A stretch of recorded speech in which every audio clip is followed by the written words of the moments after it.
Bismillah ar-Rahman ar-Rahim. Assalamu alaikum. Donc je me réjouis de partager le dernier jour de l'année avec vous et de pouvoir aussi ensemble, Inch'Allah, vivre les premières minutes et les premières heures de la nouvelle année 2011. Et le thème qui a été retenu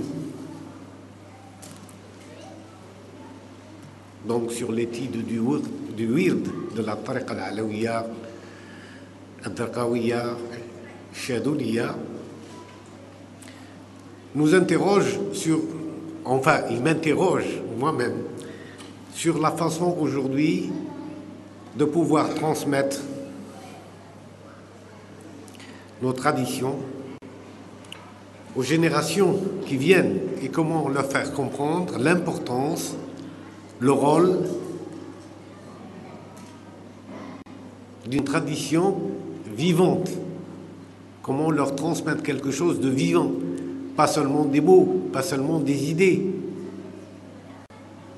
ni non plus des concepts, mais quelque chose de vivant. Et pour transmettre le vivant, c'est de vivant à vivant que ça se passe. Et nullement autrement. Ça ne peut se passer qu'entre vivants. Si vous aimez quelqu'un, vous le lui dites, mais vous lui dites de la façon la plus profonde et la plus aimante de tout ce que vous pouvez ressentir dans votre cœur. Quand vous dites à quelqu'un « je vous aime », vous lui dites, en tous les cas, vous allez chercher en vous cette énergie, cette force, cette puissance, pour que vos mots puissent lui témoigner, lui exprimer exactement ce que vous ressentez.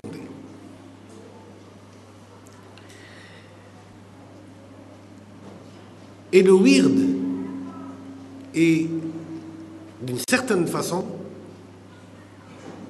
cette façon de nous exprimer à travers des mots, à travers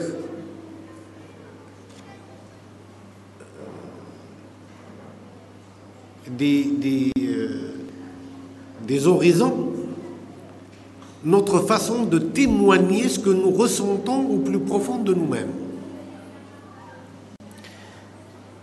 Vous avez eu une journée studieuse et on vous a donné un petit peu l'historicité du wird, les composantes du wird. Vous avez même reçu un petit dépliant qui a été fait pour cette journée. Donc je ne viendrai pas en plus vous raconter ce que vous avez entendu toute la journée. Mais j'ai senti qu'il y avait là quelques questions. J'essaierai de répondre à ceux qui ont des questions sur ça. Et la première des choses qui m'a frappé, c'est la question des enfants. Cette question du cadeau. Pour prier, j'attends le cadeau. Donc j'attends, pourquoi je crois que ça a été exprimé devant nous tous, que les enfants ont dit, mais les parents, en quelque sorte, nous piègent par le cadeau pour nous emmener à prier. Ça, c'est une première question que j'ai constatée. La deuxième, pourquoi les vêtements? Pourquoi dois-je m'habiller autrement quand il faut que je prie? Et puis d'autres, pourquoi faut-il faire le wird si je n'en sens pas le besoin? Si il n'y a rien qui... Le wird ne me procure rien, je sens plus le besoin et la nécessité.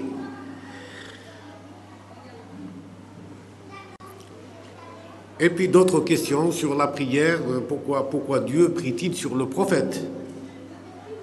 Ou pourquoi les clés, certains versets qu'on appelle les clés dans le wird, ont été choisis par les maîtres pour ramasser toutes ces questions et aller au fond des choses, pour dire que le wird n'est rien d'autre que l'expression la plus profonde en nous de notre attachement à ce qui nous donne vie. Autrement dire, autrefois, l'humanité avait mis ses ancêtres, comme source qui les rattachait à leur passé et à leur présent, à leur propre existence. كان الإنسان يتوصل بأهله بأجداده. L'homme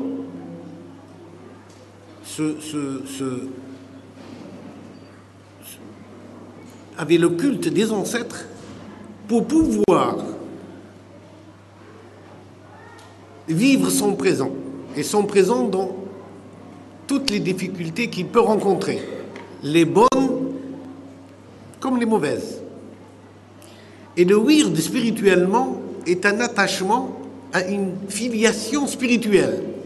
Donc, ce n'est plus la relation de sang, d'ancêtre en tant qu'ancêtre qui, grâce à eux, nous existons, parce que nous existons aujourd'hui, parce qu'il y a nos ancêtres qui ont existé. Par le sang, nous existons à travers ce processus biologique qui fait que, parce que des ancêtres ont existé, nous existons aujourd'hui. Nous leur devons la vie, quelque part. Dans cette famille spirituelle, cette filiation dépasse la filiation par le sang, par une filiation plus subtile, la filiation spirituelle, qui, elle, enjambe le temps et l'espace. Elle nous amène encore plus loin, puisqu'elle nous amène aux origines de la création elle-même. C'est-à-dire au premier. Elle nous amène à transcender le temps.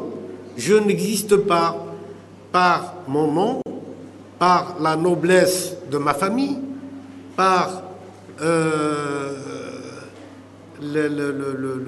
mérite de ma tribu, par mon peuple élu, par mes ancêtres qui ont été des rois ou des princes ou des monarques, mais mon existence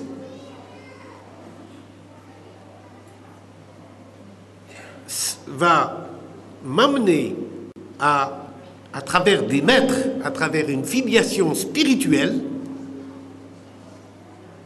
à me rattacher à la source de la vie. Et le wird là devient une possibilité de nous interroger sur qui nous sommes, qui je suis. Quand je demande le pardon, l'istighfar ici, la notion de l'istighfar, à mon sens toujours, nous la comprenons au premier degré, bien sûr, comme l'ont expliqué ceux qui ont parlé avant moi, comme une purification des péchés, de tout le négatif dont je suis chargé. Comment je me purifie de ces négatifs pour pouvoir me relier spirituellement à cette chaîne qui abreuve l'esprit. Donc à cette chaîne qui devient une source de nourriture spirituelle, d'eau de vie en quelque sorte, pour m'abreuver spirituellement, pour me redonner vie ou pour continuer la vie en moi. Mais qu'est-ce que signifie l'istighfar dans un monde comme le nôtre aujourd'hui? Dans un monde où l'homme, justement, a cassé, où les péchés, ce qu'on peut appeler les péchés cardinaux, les grands péchés, sont devenus aujourd'hui, ça a été inversé, et sont devenus, au contraire, une sorte de promotion. Vivre ces péchés aujourd'hui cardinaux, les exprimer, les vivre au grand jour, est devenu dans la société humaine aujourd'hui comme quelque chose de normal, peut-être même comme quelque chose de désirable. C'est devenu des désirs légitimes. Alors, demandez pardon, pourquoi? Dans une société comme la nôtre aujourd'hui.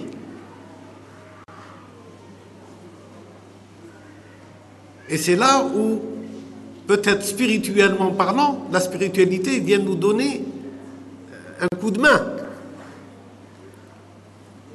Parce que je n'ai pas plus peur de l'enfer, d'aller en enfer. Je n'ai plus envie de demander des gratitudes à Dieu ou des récompenses, mais ma seule envie est de rester en vie, animé par l'esprit, animé par cet esprit et cette baraka qui descend à travers une chaîne ininterrompue jusqu'à la source de la vie, qui est la prophétie. Et l'istighfar alors prend un autre sens. Je ne demande plus, en quelque sorte, le pardon pour des péchés qui sont aujourd'hui devenus quelque part des désirs légitimes dans une société qui s'est désacralisée au point de mettre les péchés comme des valeurs. C'est devenu des valeurs. Et si je dis ça, c'est parce que nous le vivons tous. Et si nous ne comprenons pas cela, alors nous allons vivre dans la dichotomie, dans cette séparation, dans cette lutte intérieure qui est un déchirement continuel. Quand nos jeunes nous parlent, nous disent mais pourquoi faire le weed? Il ne me procure rien. Quand j'ai plus envie de faire le weed, doit-on le culpabiliser en lui disant si tu ne fais pas le weed, Dieu ne te pardonnera pas? Est-ce que c'est un langage qui va lui permettre de saisir l'importance du wird et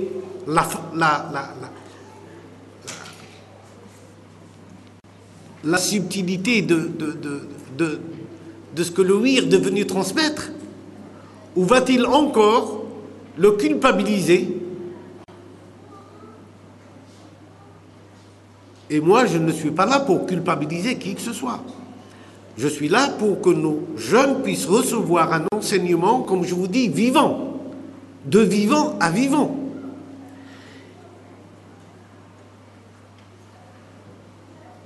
Notre wird, on le fait remonter à l'imam Shadili. L'imam Shadili l'a codifié. Le wird était bien avant l'imam Shadili. Sa codification, telle que nous le faisons aujourd'hui, certes, a été faite par l'imam Shadili et le Cheikh Al-Alawi, on a rajouté comme on vous l'a dit, la sourate al-Waqi'a, le Cheikh Al-Hajj al-Mahdi a rajouté l'hamd al-shakr, les louanges à la fin du wird. Mais le wird était bien avant l'imam Shadili, et le prophète en a été le premier initiateur et le premier transmetteur. Mais au-delà du prophète lui-même, puisque les versets coraniques viennent le confirmer, c'est Dieu lui-même qui demande en quelque sorte. Quand il dit « Astaghfiru rabbakum » demandez pardon à Dieu. Qui? Il. Mais c'est Dieu. C'est Dieu qui demande qu'on lui demande pardon. C'est-à-dire que si moi je vais chez Hajj Ben Thabit et je demande « Hajj Ben Thabit, il faut que je te pardonne », tu me demandes pardon. Donc ici, la notion du pardon devient une notion de miséricorde. C'est-à-dire, je vais vers mon jeune qui se pose la question sur le wird et je lui fais comprendre que pour l'intégrer davantage, pour le rapprocher davantage de moi, comme le dit la sourate Coran, Istaghfiru rabbakum innahu kana ghaffara yursilis samaa alaykum midrara wa yumdidkum bi amwalin wa banina wa yaj'al lakum jannatin zid. Bon, wa anhar. Donc, toute cette, si on voit le rôle de l'istighfar ici, Dieu nous le montre comme un élément par lequel nous recevons notre subsistance, nous faisons que la pluie puisse tomber du ciel.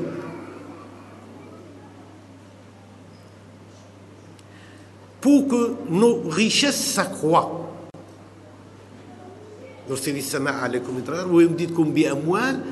Pour vous donner une progéniture, pour vous donner donc une descendance.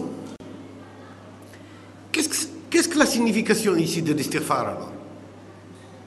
Si ce n'est qu'une relation à la source de la vie, à son Rahman al-Rahim, à ce matriciel divin, qui par ma reconnaissance, je puisse faire en sorte que la vie puisse continuer dans le sens spirituel du terme, mais dans le sens aussi matériel du terme, puisque le fait de demander pardon à Dieu me permet de faire tomber la pluie. Le fait de demander à Dieu me permet de faire accroître des richesses. Le fait de demander pardon à Dieu me permet d'avoir des générations, d'avoir une descendance. Donc, la relation ici change complètement. Nous ne sommes pas dans l'handicap de celui qui a fait le péché et il est devant le grand maître ou le grand roi ou le grand celui qui punit, le grand gendarme, et qui lui demande pardon. Mais le pardon ici est une relation à Dieu qui nous permet d'accroître, de faire croître la vie, notre vie, la vie des autres, la vie de la terre, la vie de la création. Donc la relation ici du pardon n'a plus les notions de culpabilisantes qu'elle a au premier degré. Je ne sais pas si je me suis fait bien comprendre.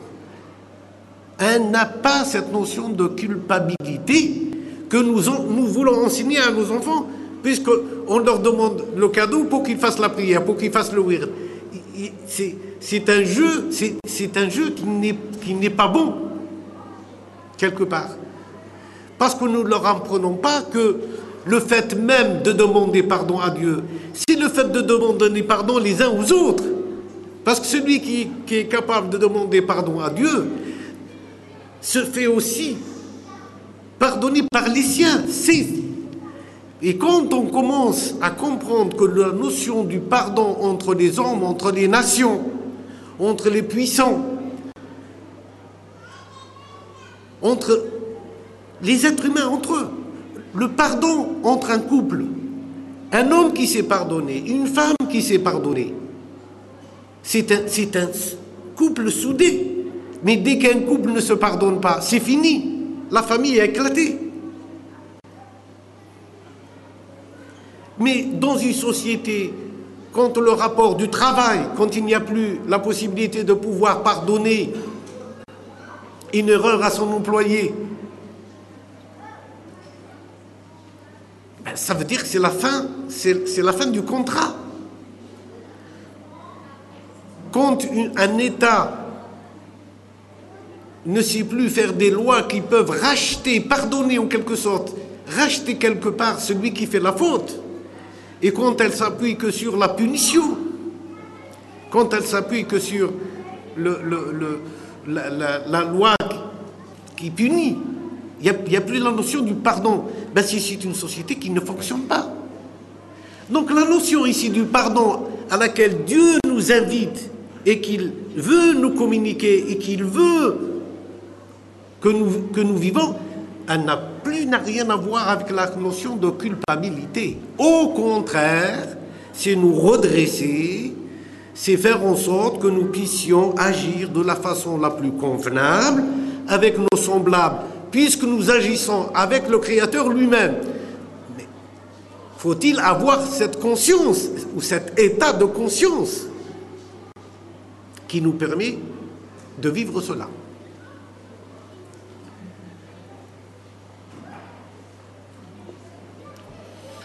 Quant au deuxième après l'istighfar, nous avons salat al-Nabi.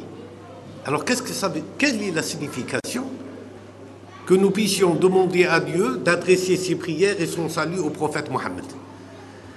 Ça a été dit, quelqu'un qui m'a précédé a dit comment dans la tradition on expliquait cette prière de Dieu sur le prophète alayhi salatu wassalam. Et quelqu'un a interrogé, mais pourquoi il n'y a que Dieu qui puisse prier sur le prophète? Et que la réponse a été qu'il était le seul capable de le faire. Bien. Mais là aussi, si nous revenons à cette tradition spirituelle, ce n'est pas une transmission d'une formule. Elle est loin d'être la transmission d'une formule seulement. Elle a du sens, il y a du signifiant, il y a des indications. Qu'est-ce que c'est que la prophétie? Qu'est-ce qu'il est? De quoi est-il question? Et sur quoi Dieu? Et là, nous voyons que la prière ici se transforme en miséricorde, rahma. La prière de Dieu sur le prophète est une rahma. Et si cette rahma est renvoyée avec sollicitude, bisalam, avec paix, avec sollicitude,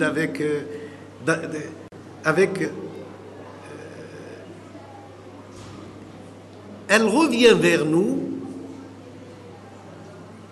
en tant que miséricorde, parce que nous sommes toujours dans le cercle, et nous sommes toujours dans ce cercle du vivant, où tout acte, où toute parole est vivante, et elle agit, et elle revient à l'origine d'où elle est partie. Que toute idée revient à celui qui l'a émis.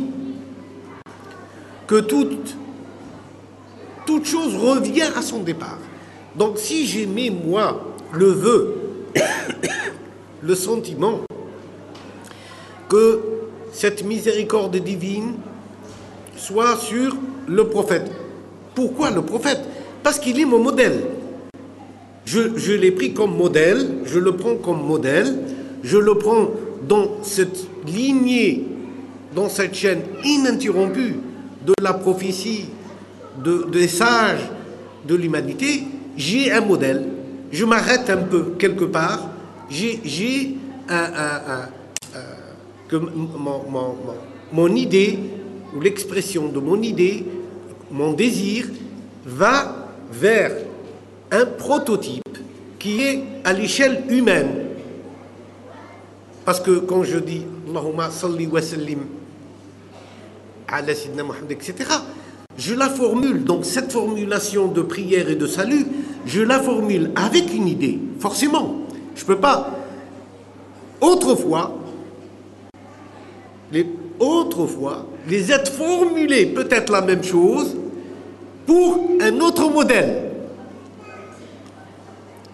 Il l'a formulé dans le cadre d'un autre modèle. Ou dans d'autres traditions, on peut la formuler dans le cadre d'un autre modèle.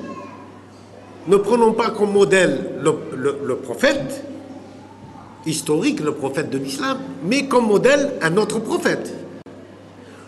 Ou comme modèle peut-être un non-prophète, une divinité. Que la psyché ou que l'imaginaire humain a formulé, a dessiné, a programmé.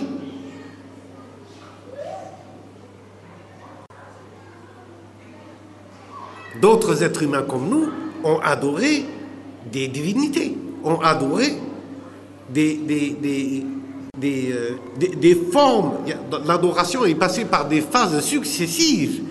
Et que nous, aujourd'hui, nous soyons dans cette tradition, précisément, nous ayons un modèle spirituel, et que ce modèle, il est dans le prophète qui nous permet, parce qu'on dirige cette miséricorde sur lui, devient un filtre qui nous permet à nous de pouvoir la recevoir avec la rahma muhammadienne. Parce que lui-même étant une rahma, un filtre de miséricorde, quand il reçoit lui-même de Dieu cette prière et ce salut, il nous le transmet à nous, émetteurs de départ, par le filtre de la miséricorde, de l'humanisme, de l'être humain qu'il est, de la recevoir dans la paix, de la recevoir par miséricorde.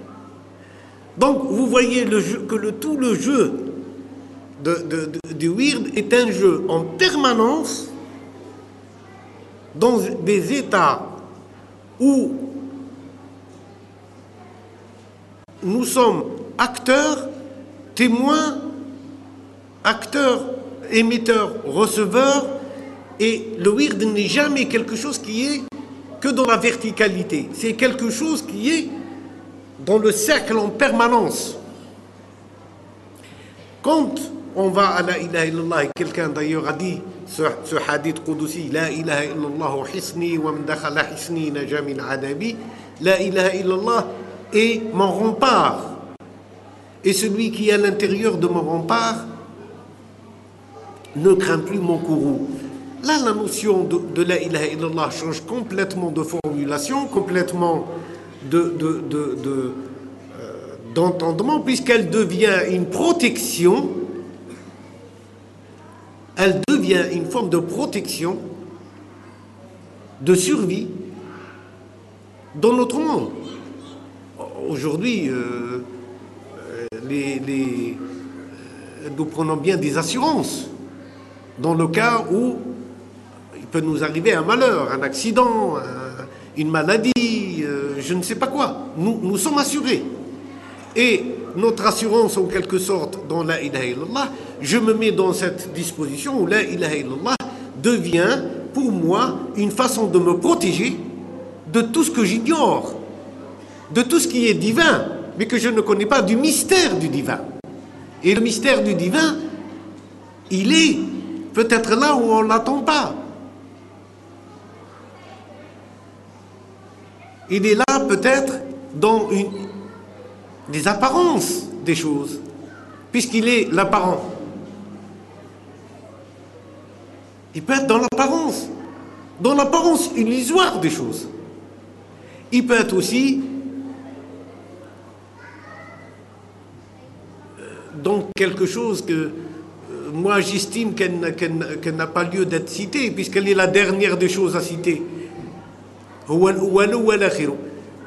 Donc moi je vois que les choses qui sont premières, mais les choses dernières je les ignore peut-être, parce qu'elles ne sont pas pour moi quelque chose de méritoire, quelque chose qui vaille la peine d'être évoqué, parce qu'elles sont dernières.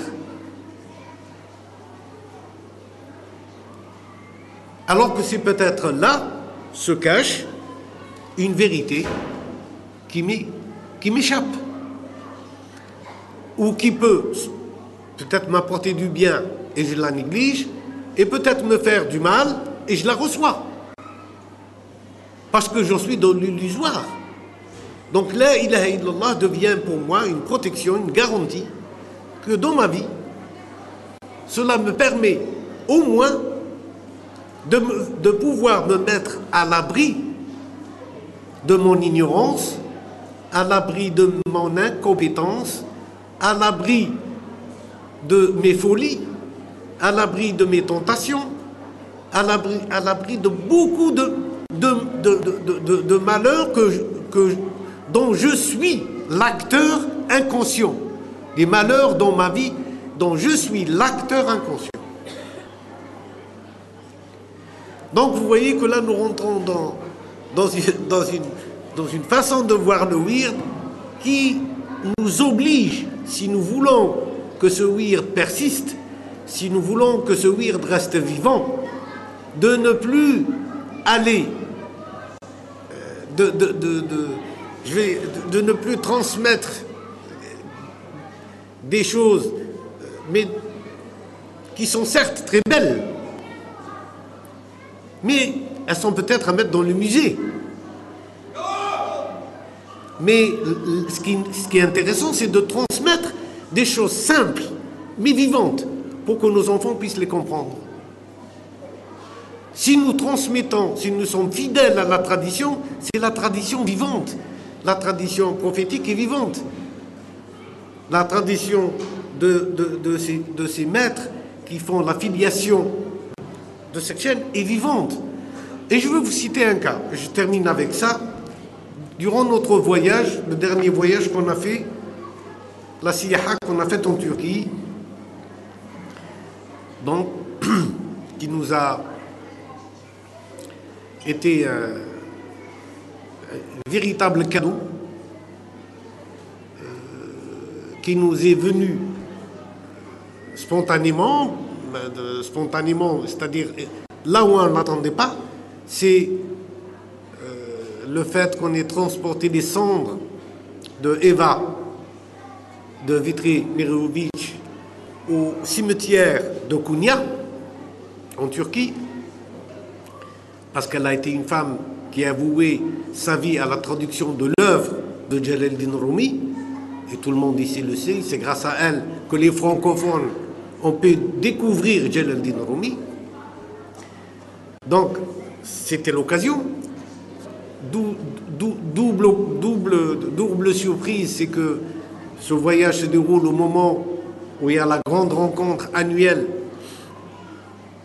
de Konya. Et il y avait des milliers et des milliers de personnes, des pèlerins du monde entier. Et troisièmement, la visite à Istanbul, et c'est de celle-là que je veux parler parce qu'elle est en relation avec le wird, notre wird. Nous avons visité une toute petite mosquée, comparée aux grandes mosquées. Ceux qui connaissent Istanbul connaissent les belles mosquées d'Istanbul, magnifiques, immenses. Celle-là, c'est une mosquée toute petite, humble, et avec à côté un mausolée. Et ce mausolée, c'est celui de Sidi Mohammed Zafir. On nous a emmenés dans ce mausolée, et la seule indication qu'on avait, c'était que c'était un shirk de la Silsila Chadidi. C'est tout ce qu'on savait. Donc on n'était pas nombreux, on était, je crois, une dizaine, si ma mémoire est bonne, une dizaine peut-être, à visiter ce lieu. On est rentré, on a visité le mausolée du Saint, et après on s'est rendu à la mosquée, la toute petite mosquée en bois, magnifique, qui a été restaurée, qui vient d'être finie de restauration en 2010. Et l'imam nous expliquait que c'était là le lieu. Donc il nous fait visiter la mosquée et il nous explique que c'est dans ce lieu que venait le souverain, donc le sultan Abdelhamid II, venait faire ses dévotions. Il y a toujours l'emplacement, donc la partie où il se tenait, la partie où se tenaient les vizirs, la partie où se tenait la famille. Et voilà, c'était pourquoi le sultan, le khalife al-Muslimi, le khalife à Istanbul a choisi un lieu aussi humble, aussi petit, qui ne paye pas de mine. Il est beau, c'est un bijou, mais bon, ça n'a rien à voir avec Sainte-Sophie. Je veux dire, un roi ou un sultan, il va plutôt faire ses dévotions à Sainte-Sophie. Et là, petit à petit, on a commencé à faire les recherches. Et on s'aperçoit de quoi? D'abord, l'imam, quand on a fini la visite, j'ai demandé à l'imam, je lui ai dit, est-ce qu'on ne peut pas faire... Parce qu'il y avait une ambiance, dans cette mosquée qui nous attirait. On ne sait pas pourquoi, il y avait une ambiance chaleureuse, une ambiance extraordinaire. Et j'ai consulté des personnes turques qui étaient avec moi je ne parle pas le turc, et je leur ai demandé, dites à l'imam, si on ne peut pas faire un cercle de dhikr. Et la prière de Asr était toute proche. Il a dit, mais attendez, le cercle de dhikr ne s'est pas fait depuis 1923.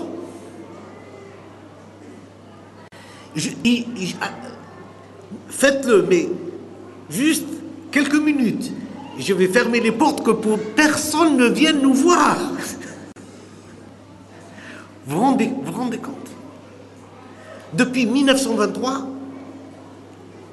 donc ce lieu était un lieu où Abdelhamid, prince, Abdelhamid s'est lié à Sidi Mohamed Zafir, qui est un Tunisien, qui venait de Tunisie. Il a pris l'attachement avec lui. Donc, Abdelhamid était Chadili et Qadiri. On l'a appris par la suite, c'est que Mohamed Zafir était Chadili Qadiri. Chadili Darqawi, pardon. Donc de la Chadiliya Darqawiya. Et que quand il est devenu sultan, il a fait venir son cheikh. Il lui a bâti cette petite mosquée pour qu'il vienne le voir dans l'intimité et faire le dhikr avec lui. Et pendant 23 ans, ça a été fermé. Il a fallu que des Chadili Darqawi reviennent à Istanbul pour reformuler le cercle qui était fait au temps du sultan Abdelhamid. Et la boucle est bouclée. Parce que le fils de Sidi Mohamed Zafir a pris l'attachement avec qui? Sidi Mohamed Zafir est mort en 1903. Il a laissé un fils. Ce fils a rencontré le Cheikh al-Arawi en 1911. Il a pris l'attachement avec lui. Donc, le fils, le père, et le retour. Et le Wird Chadili, à partir du moment qu'il a été redémarré dans ce lieu, eh ben, l'imam nous a promis que dorénavant, eh ben, ce cercle de dhikr, le wird se fera en quelque sorte. Voilà l'importance de ce wird. Entre les vivants et les morts. Pourquoi cette coïncidence? Pourquoi on ne va pas visiter toutes les belles mosquées qu'il y a? On va à cette mosquée. Nous ne connaissons aucune histoire, je peux vous l'affirmer. Il n'y avait aucune... il y avait au début, je crois que Younes, toi tu la connaissais. Tu connaissais la mosquée. Moi je ne la connaissais pas. C'était le premier voyage donc, où je découvre cette mosquée. Je ne connaissais pas l'histoire de cet homme saint qui était enterré. Et j'ai découvert tout cela par la suite et du rattachement qui nous liait par cette voie du subtil. Pour moi, c'est à cela que le wird sert et c'est à cela que le wird nous rappelle à cette source de vie, à ce cercle. C'est pas dans une forme de culpabilité, c'est pas non plus une forme de rechercher l'illumination. Détrompez-vous. Le wird est une préservation à l'essentiel, à ce que la vie perdure et continue, à ce que cette joie soit tout le temps en nous, que ce feu soit entretenu, que cette lumière intérieure soit en permanence. Même si elle diminue, elle ne part jamais. Elle reste toujours là. Je vous remercie beaucoup. Wassalamu alaikum.